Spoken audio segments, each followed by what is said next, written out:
How do you make your dreams a reality? Has it been very challenging? Why? The Dream to Rise podcast was created to inspire individuals on their journeys of personal and professional growth. Recognizing the power of dreams and aspirations, this podcast aims to share authentic stories, valuable insights, and transformative strategies from a diverse range of guests. It serves as a platform for encouraging listeners to overcome obstacles, embrace their potential, and pursue their passions with purpose and determination, ultimately empowering them to turn their dreams into reality. Let us listen to our guests and learn from their story. Oh, good day to all. This is Cynthia Concordia from Dream to Rise. I would like to introduce to you who has been producing movies for 27 years and responsible to bringing in more movies in the state of Alabama. Let me introduce to you, without further ado, our Mr. Steve Moon. Steve, how are you doing? I am super. How are you? So happy to have you here. I'm okay. My introduction is very limited, but I would like to ask you about your story because the concept of this podcast, we share our stories, how we could inspire and empower our listeners to really create the life they want to live. So, can you tell us something about yourself and what brought you to where you are right now? I'm sure you have a lot of struggles throughout the journey, but it's the important thing is how were you able to evolve and rise up and then now helping others? Uh, I've always been a writer. First grade, I wrote a book called Salt and Pepper about two dogs.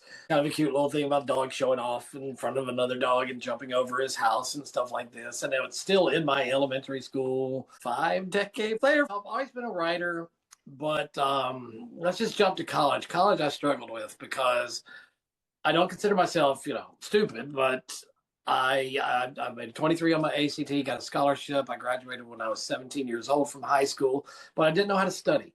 I really just did not grasp that concept of studying. I didn't party or anything like that. I didn't know how to study. I thought when you go to college, hey, I'm paying for college. You guys are supposed to pass me. So I struggled in college. It took me about 5.5 years to graduate. I finally majored in art, but it was a graphic design degree. And when Mac computers were first coming out, we only had a software called PageMaker. So what are you going to do for a living now? Are you going to just lay out newspapers the rest of your life? I didn't know what to do. I had no idea.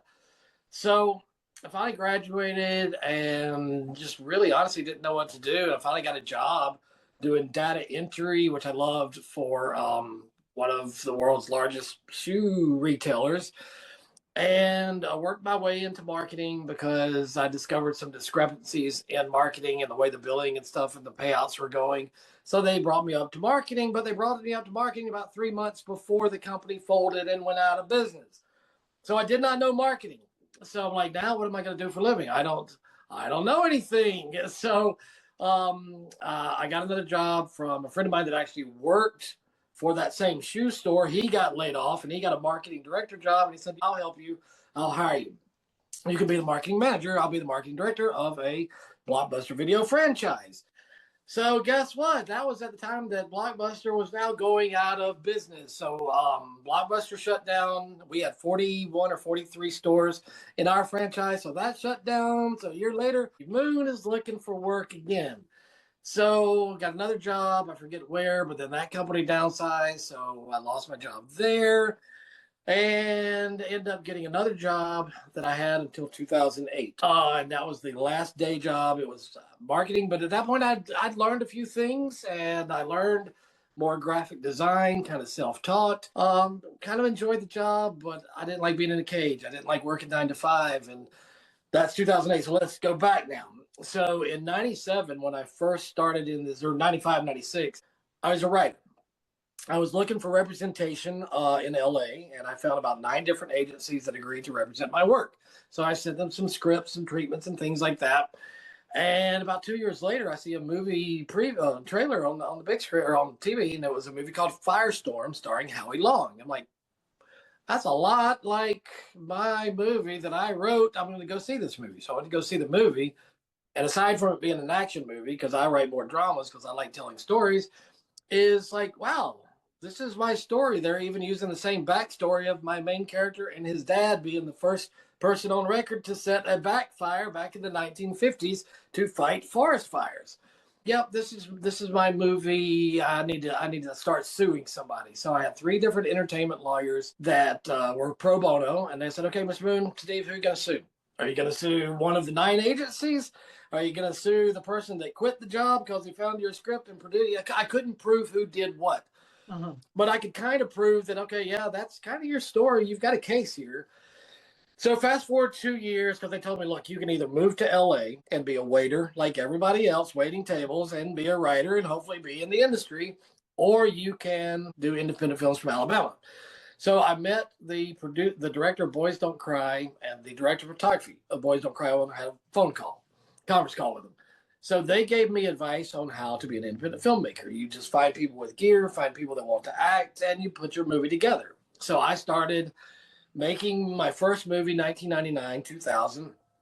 And as God would have it, a lady from Alabama found me online because she had done film and she was in New York. And she was responsible for the New York International Independent Film and Video Festival. Obviously, my films couldn't go there because it was only for New Yorkers. But she's like, "Look, Steve, I graduated from Alabama or University of Alabama, Tuscaloosa. I want to help you. I want to introduce you to people in the industry." So she introduces me to people, and then she, as God would have this, because he gets all the recognition and the glory for it, introduced me to a producer who was working for a studio that took in films. He's like, "We can't take your films in because they're not what we do." It was called Anchor Bay Studios, but I want to help you. I'm a filmmaker. Let's stay in touch. So we stayed in touch for years, and he was trying to help me, introducing me to investors, things like that, distributors. But then he started in '08 when I had my last day job, when I was laid off. Didn't know what I was going to do for a living. Nobody was hiring. That was when the economy had crashed. And I was like, I've been laid off 4 times by 4 companies that basically either went out of business or downsized. I can't do this anymore. God obviously shows me that even if that wasn't my movie, somebody produced a movie that was so similar to mine, it looked like mine. So obviously you can write. Introduced me to Richie. Oh, I said his name. Introduced me to Richie. And Richie's like, "Steve, we call you movies. And Moon, we want to come to Alabama and start making our movies there because there's a 35% tax incentive. Can we use your crew?" I'm like, yeah. So he started bringing in Nicolas Cage movies to give us a try. "We like your crew." "Well, I want to do a Bruce Willis movie here." "Oh, we like your crew." "Oh, I'm going to start bringing in all of my movies, and I want to start bringing in my friends' movies." So he had introduced me to his friends that were producers, and I'm like, yeah, I can bring in my entertainment lawyer, I can bring in my crew, I can get my locations. If you need to film with police cars, I work with a certain city in Birmingham that will give us their police cars with no charge. They will shut down roads for no charge. And that's what producers and investors love to hear. "Oh, you're going to save me $300,000 or $400,000 on my movie. Let's let Moon put it together." So I have never, since 2008, I want to do this way. God has provided me with the means to do this from 2008. I don't have to worry about being laid off. There are downsides, because it's like any other sales job. If the economy is good, you've got investors that are investing in movies. If it's bad, it's not as good. Just like if you're selling houses, you're going to have how many houses in your repertoire to sell at least one or two to make your living. But since 2008, I've never had to go back to a 9 to 5 job. I've been able to work in the industry. I've met investors. I met the most incredible actress I have ever seen. Her name is Ginger Cressman. There was a movie called Joe Baby. Please, no one, everybody watch Joe Baby. Please don't judge. I help. I've not seen it, but there's some movies that are just garbage. I hope they're not watching. But anyhow, a friend of mine had produced a movie with Mickey Rourke, and he brought me on that. That's how we became friends. He wasn't my friend before that, but he had heard about me through Richie. So we're in Mississippi, and we call them shows, not movies. So I'm working on the show with Mickey Rourke. Mickey Rourke and I hit it off. I've got his assistant's phone number. We text every now and then. working with Jason Patrick, who is in The Lost Boys, one of the greatest people that you'll ever meet, just genuine guy, good Christian guy. So I'm working on that and I'm doing great. But then he hires me for the next show that I just told you where I met Ginger. I made so many mistakes. I wasn't a producer or director. I want to make that clear. I was doing props.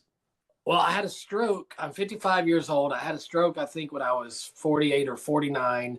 I lost my short-term memory. I lost my balance. I don't retrieve words like I used to, and I lost a little bit of math.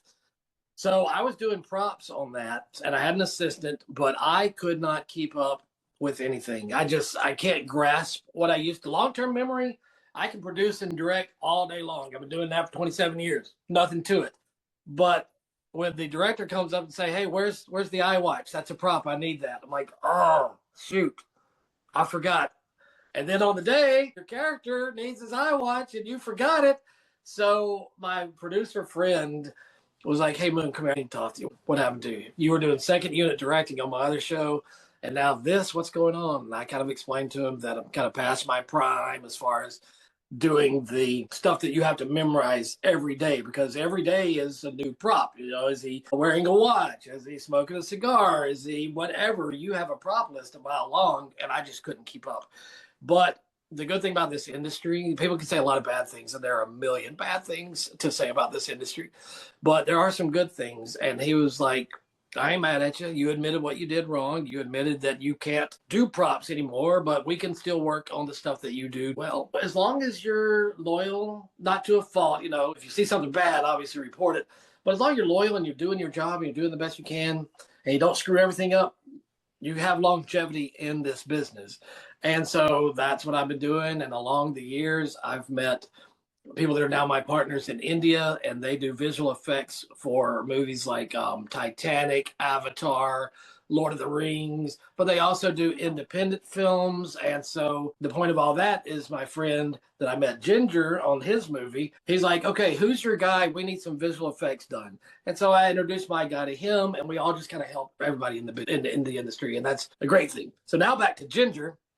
Was there a time that, oh I have to quit? I don't know what path to take. I'm quitting. Enough is enough. Was there a point in time you told that to yourself and then just give up? Yeah, that's more on the personal side. I'll answer it, but that's more on the personal side than the business side. I went through a bad divorce in 2004. She left me. I'll just say that. I don't want to put anybody on the bus or anything like that, but I have two beautiful daughters. They're 7 and 4 at the time of the divorce. Never really got to see them. I wanted to see them. The court said I could see them. And I don't want to say anything bad because I don't want to throw anybody on there, but Mom hated me so much that she was like, "No, I don't want the kids to see him." So I've seen my daughters. They were now 28 and 25. By the time each of them was 18, I'd seen them less than 300 days from 2004 till 11 more years. So in 11 years, I saw them less than 1 year.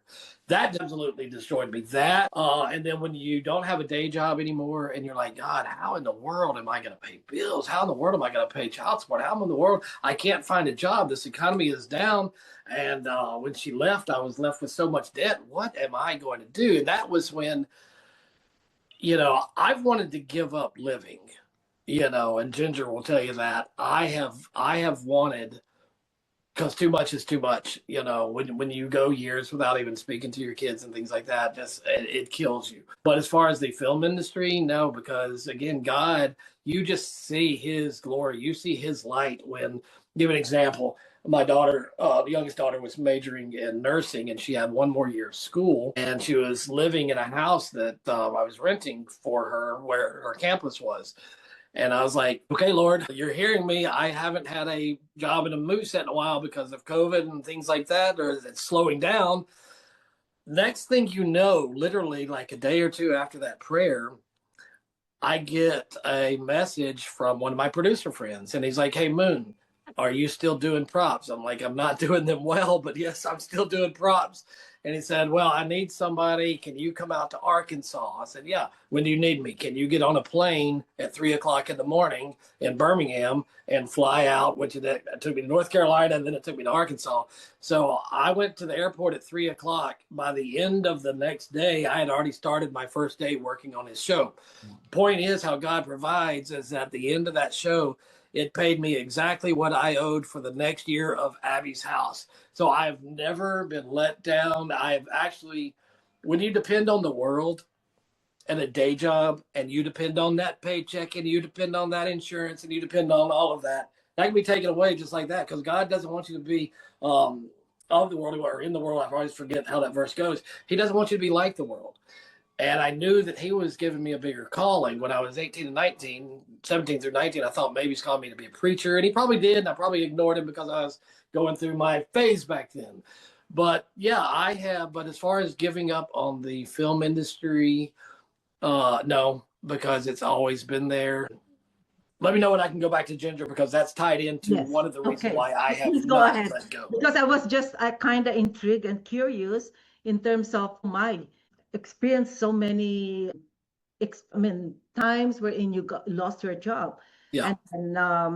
But when you mentioned about God providing you when the time is needed, Yeah. I believe in that. He will always be there when you're Yeah. at the end of the rope. Other people would always say that, oh, the Lord is not answering my prayer. Just be patient, because there are only three answers, which I know that he would answer when you pray for your request. And then he would say the three answers are just yes, no, and not yet. It's Yeah. not yet the time. I know a lot of people would just give up easily, not being patient enough. They don't appreciate also the struggles that they're going through, because those struggles are also blessings that will help you move further. And they will help others, because if you've gone through something, somebody that God's going to put in your life one day is going to be going through something similar, and then they're going to say, oh, how did you get through it? Yes.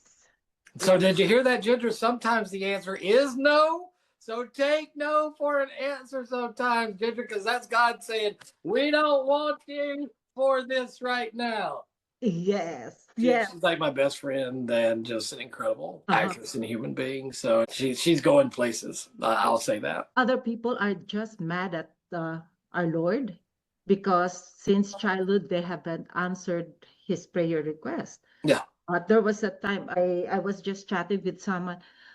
What is your prayer? Is it solely for you or for others? Or sometimes, what is the purpose of your request? Just like when we create a dream, what what is the main reason why you create a dream? Will it make you alive? Will it make you a better person? Is it aligned to your values? Will it do you need help from God? Because if you don't need help from God, then it's not a dream. A dream should be expansive. And then will it benefit others? So Agreed.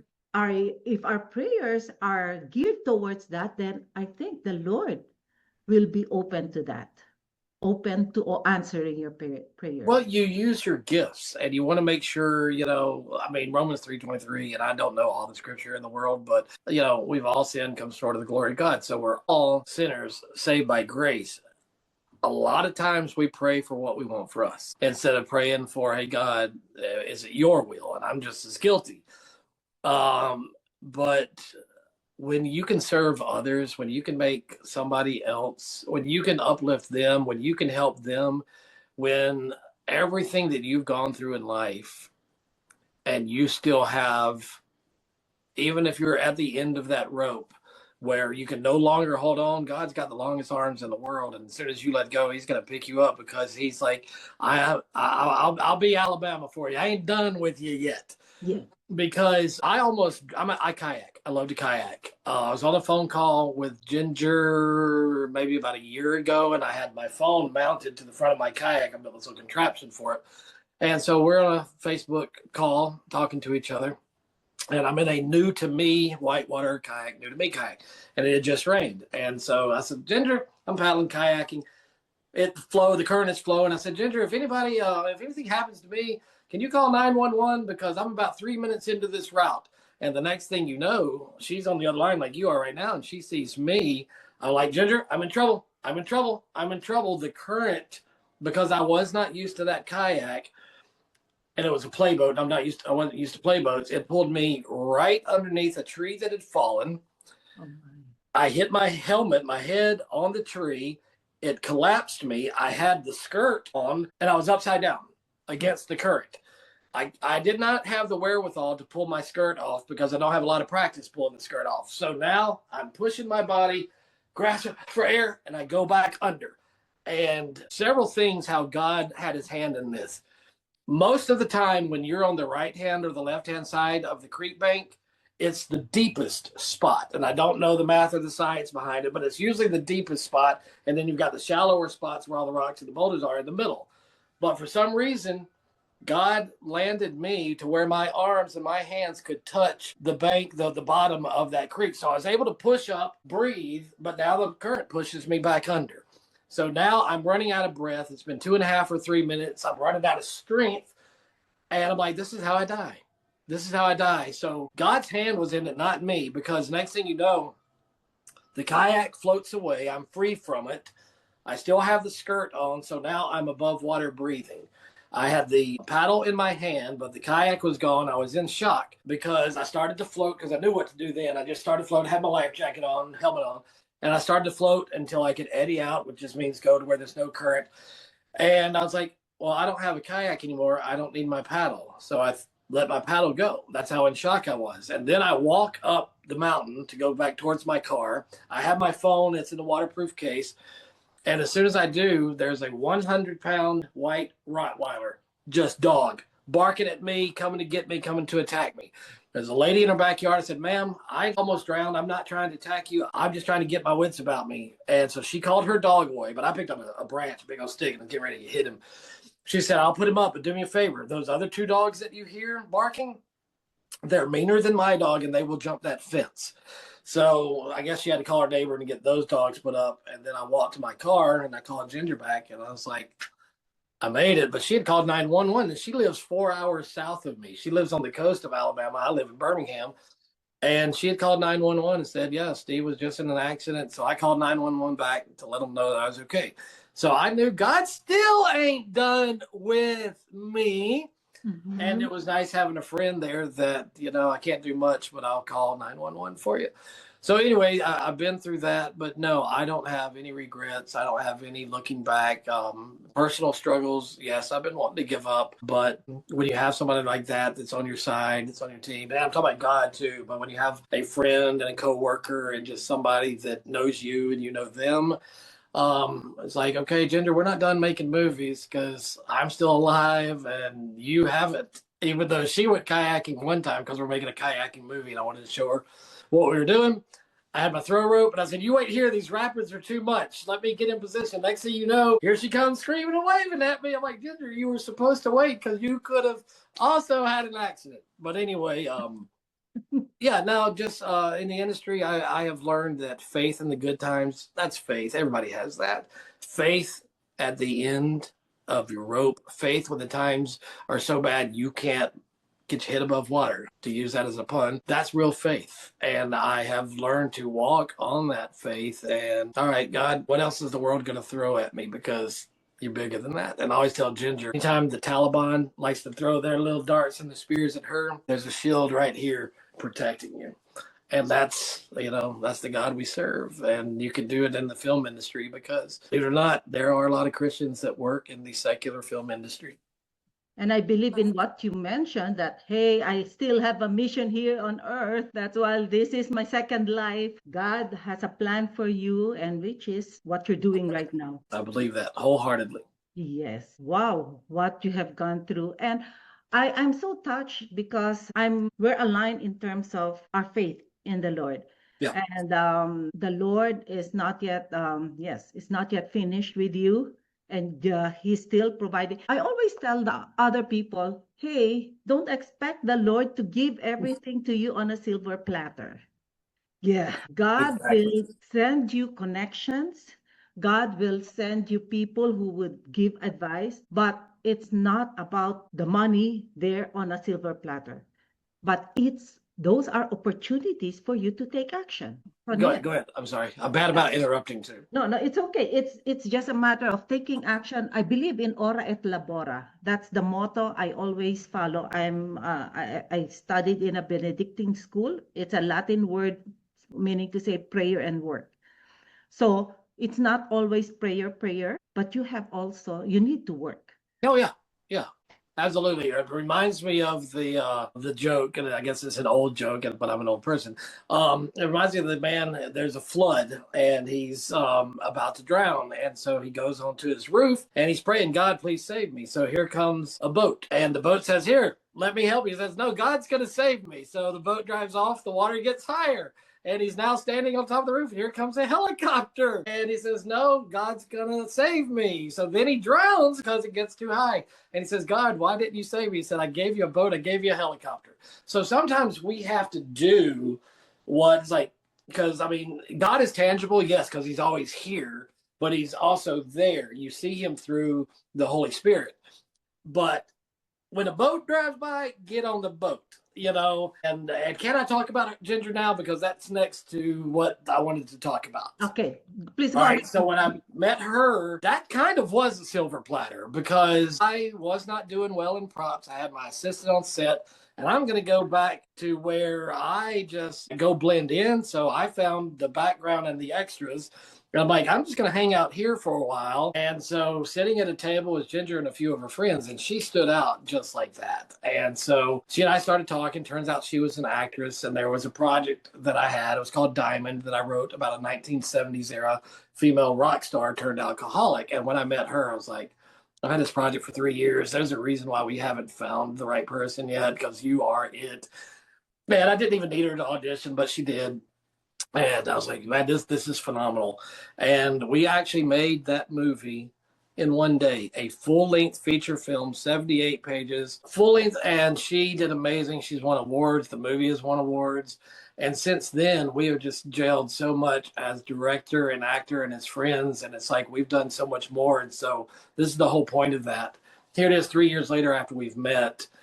And we have a movie called The Hidden, like Hide the Hidden. Mm-hmm. And when we were helping about a year ago in Hamilton, Ohio, on a Christian film, that a guy that we knew, we were helping him produce this film. Finally, I guess October, Ginger, if you're watching, you're just going to have to message or whatever and say what month it was. October, November, maybe December. Anyway, we finally finished the feature film, but there is a ministry up there in kind of a poor community, and it is for addicts and it's for prostitutes. And this man that was a preacher had two churches, both of them old churches. And the man has a ministry for like the inner city youth and stuff like that. And he's a preacher, but he sold the church that he owned that was right down the block, or on the same block, to a lady that started a ministry for addicts and for homeless people and for prostitutes. And it is a ministry. And so Ginger and I, it hit both of us. We're going to make this movie. We're going to make a Christian movie, not the Hallmark style cookie cutter, hey, my main character's name is Faith, Hope, Love, or Joy. No, we're going to have a movie about an addict prostitute that doesn't want to do this, that's struggling, and show how, like every Christian movie, all of a sudden God heals everybody at the end of the movie. We don't really want to show that. We want to show how God is because I'm still being healed. I didn't drown, but I'm still being healed. So the miracle is in that we're still here. We may still be struggling. Ginger's character may still be struggling, but God, again, Alabama ain't done with her character yet. So here's a girl that's trying to get out of addiction, trying to get out of the lifestyle of prostitution, but she finds a home in a real life ministry that a lady named Scarlett runs.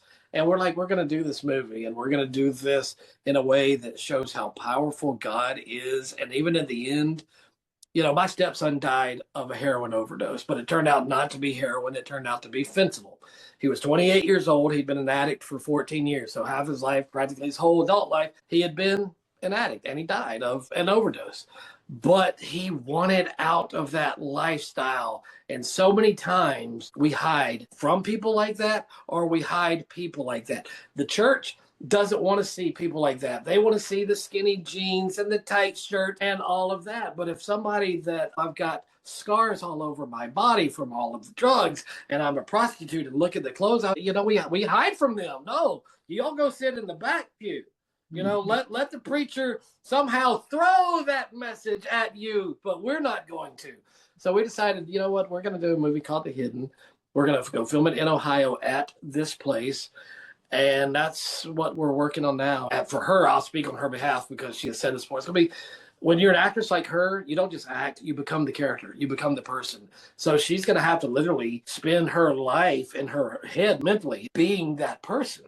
Mm-hmm. And that's going to take a lot out of her, but that's what makes her stand apart from so many other actors and actresses in this business, is she becomes the role. And the purpose for that movie is we want anybody and everybody to see it, because at the end of the day, even if it's just one person and they realize, okay, God's not Santa Claus, he's not going to bring me stuffed animal and a rag doll, but he's going to be there for me, and he's going to, even if you aren't healed, because that is our decision sometimes ultimately to heal ourselves, but he's going to give us the way, and it may not be on a silver platter, but he is going to give us the way out. And it's like that poem about footprints. When you look in the back and you see one set of footprints, you do realize that wasn't me, and that wasn't the rope that I was holding. That was his hand that I was holding, because he was holding mine.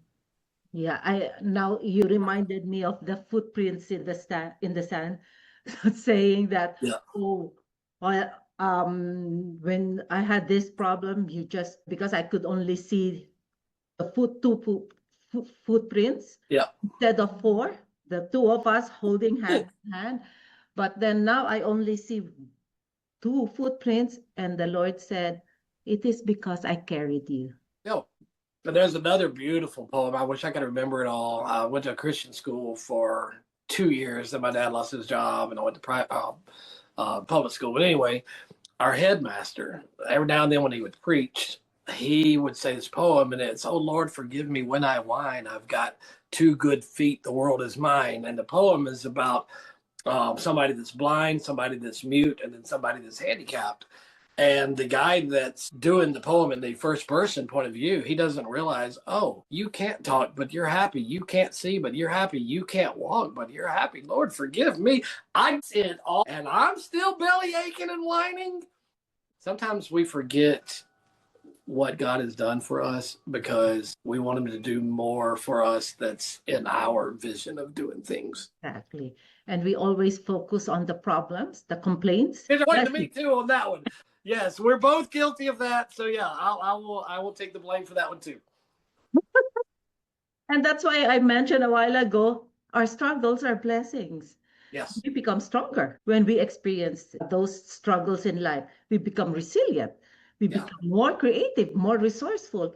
It's just that we have two choices. Would you like to stay stuck in that situation and then complain? Or choose the other path wherein you could see the light, wherein God is there to provide you the blessings that you need to become best version of yourself. Well, and you learn from it too. Like, number one, I knew better, even though I know that route kayaking, and I've been down it when the rain is even worse than that. But I wanted to go. I didn't wait for my nephew. I wanted to go. And I'd never been on that type of kayak before. So I knew the dangers that I was facing. But I was like, I'm going to do it my way anyway. So my lesson from that was, you know what?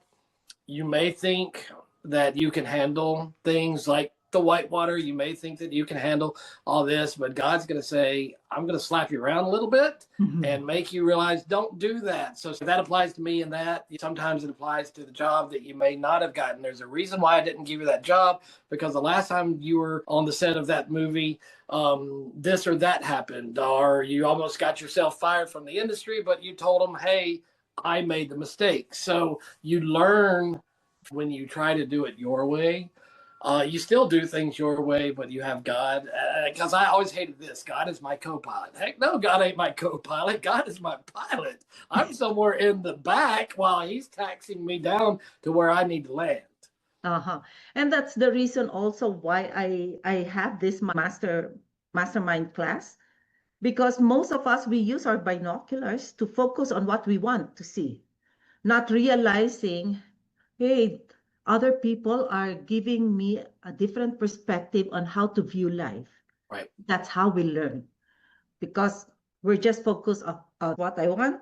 I will I'll just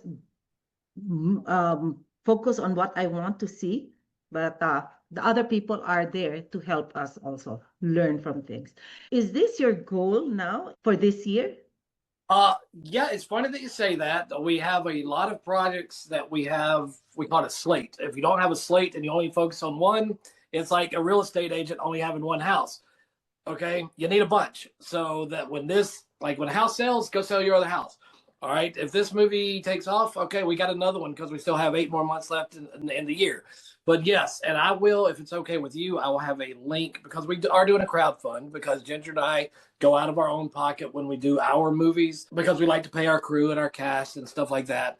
So we would like to post the fundraising campaign. Part of it is I'm also selling kits, and it is basically mouthwash, toothpaste, shampoo, soap, toothbrush, stuff like that, because the center up in Hamilton, Ohio, relies only on donations. You know, they might write grants and things like that, but they have a kitchen, so they rely on food to be donated every day. They rely on clothing to be donated and stuff like that. So we're selling the little kits so that we can donate that to when we go up to Ohio. But no, we have several other projects. We also behind the scenes work on big stuff. We have a movie called Cliffhanger 2, which is the sequel to the one that Sylvester Stallone is. They've already filmed it. But one of the producers, through my guy in India that I was telling you about earlier, he said, "Hey, Mr. Moon, we're looking for somebody that can loan us $50 million against the $64 million tax incentive in Spain where they shot the movie." In layman's terms, it's basically, hey, we borrowed too much money at too high of a rate to make this movie. We want to consolidate this bunch of loans at high rates to a one loan and pay these things off. And then the money that you make from that is every city and every state and basically every country will have a tax incentive to bring you to film over there. So like in Alabama, it's 35%. So the investors get 35% of their money back. Well, the tax incentive is valued more than the loan, so they're going to make their money. So anyway, that's the kind of stuff that she and I also do behind the scenes. She's also getting ready to be in a movie with Lance Gross and Tashina Arnold in there. It's a beautiful baseball movie, coming of age. So we have a lot of stuff in the works, but this is the most powerful thing by far that we have. And it's going to, even if it impacts one person, we're happy with that, but it's going to impact a lot of people. Yes, because even though you impact one person, that will create a ripple effect. Oh, exactly. And in fact, that message that just popped up that I was just looking at, I saw was one of the actors that's playing Ginger's character's brother. I didn't read it, but I was like, okay, we were just talking about the hidden and you just sent me a message. So, yeah. Anyway, it's funny how all that works. Wonderful. I'm super excited with all your projects. Now, what do you think would be your major roadblock from achieving all these films or all these projects? All right, I'll go two ways with this answer. A lot of times you, meaning me, a lot of times you are your own worst enemy. And you can either critique yourself too much, second guess yourself too much, not believe in yourself too much, or be like, you know what, we're not getting this location. This is making me mad, or this isn't working out, or we didn't raise enough money. Money is always the biggest challenge, but it's never anything that shuts us down by any means, because, hey, we're still going to do it regardless. We just, might take us a little bit longer. But no, I think you can become your own worst enemy, and that becomes your roadblock, and you tend to forget, okay, God gave me this ability or this talent or whatever you want to call it, a desire for a reason. He's never let me down. I've never been laid off in this industry. I'm growing and growing. She's growing and growing. But I think obstacles are just your car breaking down when you're driving to Ohio, or they were supposed to give us an Airbnb and now they decided to rent it. All right, I'll give you one. All right, perfect example. Okay, then I'll hush after that. So we get up to Ohio way last year doing our scouting and got there at about 10:30 p.m. And as soon as we put in the code to get into the Airbnb, it has a basement, it has a main level, and it has an upstairs. The alarm is going off for what's the word? Part of my stroke is I can't remember words. Um, oh, what's the word? When you breathe it, you'll die. Carbon monoxide. Carbon So monoxide. the carbon monoxide detectors, and our Airbnb is right next door to the, well, not, it's one block up from the church where we're going to be filming. And we're like, oh my gosh, what do we do? We're not even from Ohio. We're from Alabama, and it's 10:30 at night, like on a Saturday or Sunday. What do we do? So we had to call the fire department. The fire department came in, and there was no carbon monoxide, but what happened was there was no vent for the ventilation of the water heater to vent outside. So they couldn't let us stay there because it was in violation of the code. So even though there was no carbon monoxide, we still couldn't stay there. But the lady that owned it said, well, I actually have one more that's right up the street. I'll let you guys have that one. And we're like, wow, we didn't even have to look for anything. The lady happened to own one. It's still maybe 2 blocks further than where, but it was still, we could still walk to set every day. So sometimes the obstacles are like, oh, this isn't working. Well, God didn't want that to work. He wanted this to work. So you have to kind of roll with the punches, especially in this industry, because a lot of directors will be like, I wanted a 1984 Mustang, and now the Mustang's not available. Well, you also got the 1971 Corvette. Oh, even better. So sometimes you just have to adjust to what life throws at you in this industry, because if you can't do that in this industry, you can't do that in life. Oh, absolutely, absolutely. Just like when you buy a house, isn't it when you're trying to look for a house, you give an offer and then you're so excited about that house that, I will, this is you're the first bidder or whatever. And then something comes up, you didn't get the house. And then you feel bad, you feel sad. This happened to me. The next time you look for a house, it's a lot better than the first one. And see, I'm glad you said that, because I don't want to give away Ginger's life and personal information, but she went through the same thing a little over a year ago. And I said, quit stressing about it. I said, because God has already found what you're looking for. And again, I'm not going to go into specifics of her personal life. I said, but God already has something bigger and better than what you just have to go to bed every night knowing that, hey, I'm going to wake up one day this week and it's going to be there. And lo and behold, it was there. And then she got a job right after that on a John Travolta movie. I was like, see, it's there. You can't stress over it. And that's been my biggest challenge is, all right, there you go. The biggest obstacle, don't stress over it. I've had to learn to be like, trust and obey. It's there. I'm not going to worry about it. Instead of going crazy, where am I going to get the money for Abby's house this year? I never really did that. I would be more like, I'm curious what's going to come up for me to pay for Abby's house. So, yeah, that's how that works. Wonderful. Ginger and I have a movie called Anything for Blood that's about to come out. Action, cerebral movie starring her, Michael Pere, Robert Lasardo. So I encourage your audience to look up those actors. In fact, Robert Lasardo, if you look at him, he's covered from head to toe with nothing but tattoos. Great actor. We worked with him, and then we called him after the show was over. Ginger and I were talking about like a sequel or a prequel. And next thing you know, I mentioned something about like, yeah, I felt God's hands in this. And then he admitted what a Christian he was. He grew up Catholic and basically started preaching and quoting stuff from the Bible. But if you look at him and you see from the neck down, from the head down, nothing but ink and tattoos, the world might say, hey, this guy ain't a Christian. But then he's like, wow, he's more Christian than some of the Christians I've worked with. Let me close my door real quick. This is kind of loud. Hold on one second.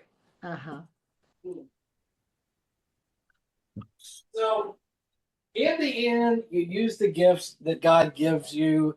You try to do it his way. You should do it his way, but we're human beings. We're all flawed. But you know what? You roll with the punches because God's got you. I believe in that. And now, before we end, what simple advice would you like to share to our listeners? Advice as far as like the film industry or just in general? Personal.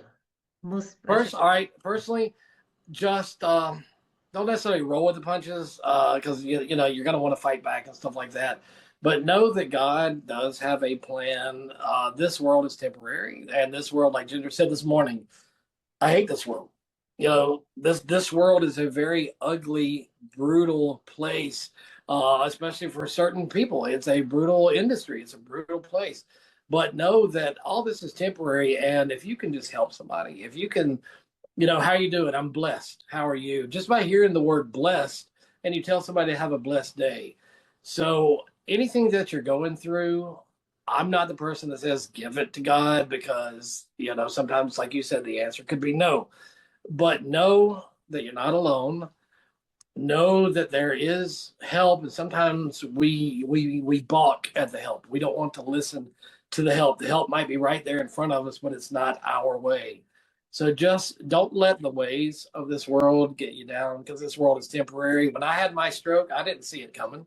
Mhm. So I could have died that Yes. night, and I didn't. And why? If I died that night, what good would any of the years of sadness, worry, bitterness, blame wouldn't have done me any good? So now it's like, all right, even though Ginger and I may argue every now and then about who is right, ultimately it's like, dude, just listen to God, and don't worry about your job.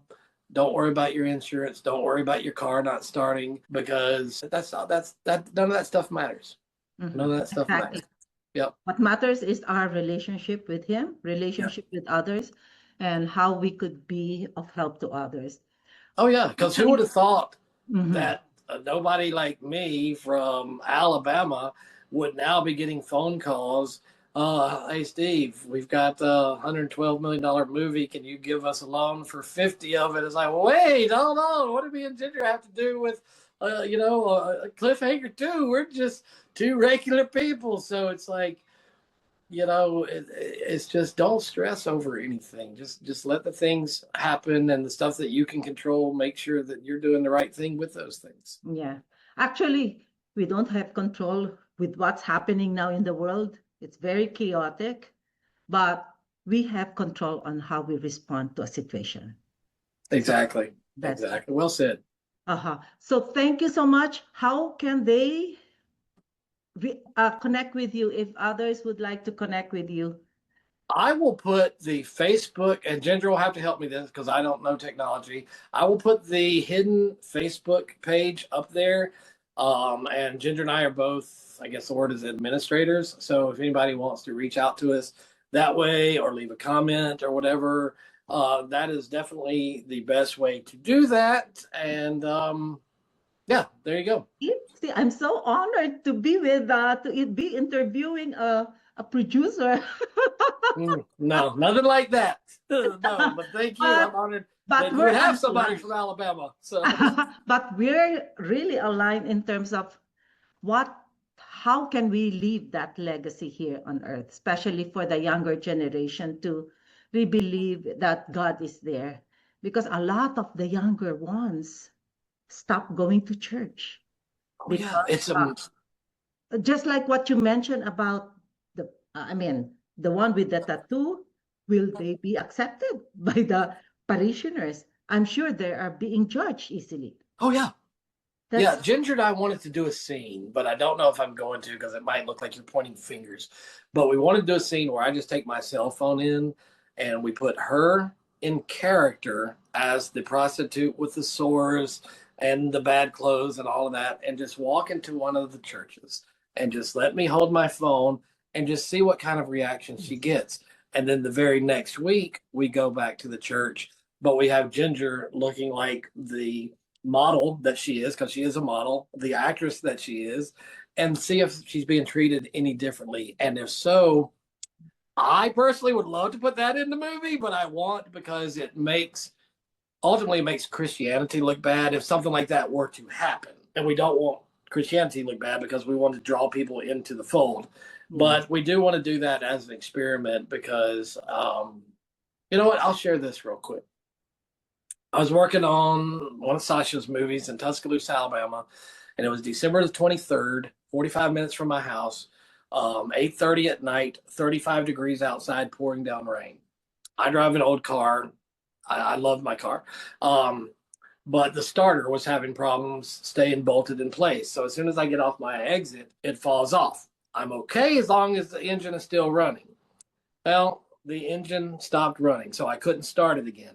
So a lady police officer pushed me or helped me push the car so I could coast it down the hill. This is a Wednesday night. I'm covered in oil. I'm covered in grease. I'm freezing cold from the rain, and I usually don't even get cold, but I look like I've been working on set for 12, 14 hours. And I pulled in to the largest church, Baptist church in my community. They were just letting out from their Wednesday night service. 100% of their congregation walked right past me. My hood's up. I'm covered in grease. I'm freezing cold. It's 35 degrees outside. Nobody, including the pastor, they all walked past me. So I walk up the steps because it's a giant church. I walk up the steps and there's a lady around 40 and her daughter probably around 18 or 20. And they look at me, can we help you? And then I said, you know what? I thought maybe you could, but no, you can't. I said, I just wanted to come in and get warm for a minute. Well, we're closed now. The service is over. And so I said, you know what? I said, let me ask you this. Where did your pastor park? Out there. So he's one of the ones that walked past me. I guess so. Well, what can we do for you? I said, well, I would like this. I am a youth minister, director, whatever you want to call it, at this small church up in our community full of broken homes. Our youth may have 4 people on a non-dad weekend when my girls go. On my weekends, there might be 8. So I said, yeah, I'm a youth leader at my church. Told them when they knew the church. I said, you can get your pastor on the phone real quick for me. So he calls me, or they call him, and I get the phone. I told him everything I just told you. I said, here's what you can do for me, because he asked. I said, whatever sermon you were going to preach on Sunday, change it to what you did to the least of these. Because including you walked right past me when I was cold, when I was freezing, when I just needed somebody. You know what? I'll go underneath my car and I will hold that starter in place if somebody would just volunteer to turn the key, because I can't do both. So he, it wasn't ugly or anything like that, but I don't want that to be a testimony, because that's not how God works. Because how God works is you get a phone call from the Teamster, and a Teamster is a truck driver. And Teamster is a truck driver that only has to deliver the stuff at the beginning of the shoot, take it away at the end of the shoot, and then smoke his cigarettes the rest of the day. He actually called me, and he said, hey, Moon, I know there's only one car I don't even want to say the name of the car, but there's only one car that looks like yours. You okay? I said, yeah, I'll be fine. So a Teamster, non-Christian, he might be a Christian, but stereotypically, Teamsters, truck drivers, ain't Christians. And he was the one that offered to help me.